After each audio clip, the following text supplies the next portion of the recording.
বাঙালিদের শেষ পাতে একটু চাটনি অথবা আচার না হলে ঠিক জমে না। এদিকে গাছের আমগুলো বৃষ্টির অভাবে ঝরে যাচ্ছে, তাই ভাবলাম একটু আচার বানিয়ে রেখে দিই, অনেকদিন খাওয়া যাবে। প্রথমে শুকনো খোলায় 5 ফোড়ন আর শুকনো লঙ্কা ভেজে তুলে নিয়েছি, ঠান্ডা হয়ে গেলে গুঁড়ো করে নেব। তারপর কড়াই সর্ষের তেলে 5 ফোড়ন, শুকনো লঙ্কা আর তেজপাতা ফোড়ন দিয়ে দিলাম।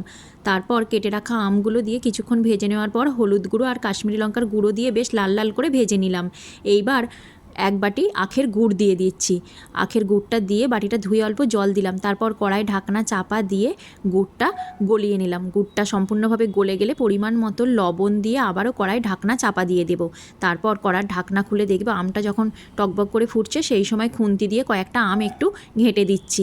এতে আচারটা বেশ টকঝাল মিষ্টি হবে।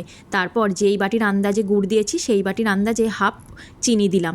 আবারও কড়াই ঢাকনা চাপা দিয়ে দিলাম। সব কিছু ভালো করে হয়ে গেলে ওপর থেকে ভাজা মশলার গুঁড়ো ছড়িয়ে দিয়ে রোদে 2 দিন রেখে দেব। 2 দিন রোদে দেওয়ার পর টকঝাল মিষ্টি আমের আচার একদম তৈরি।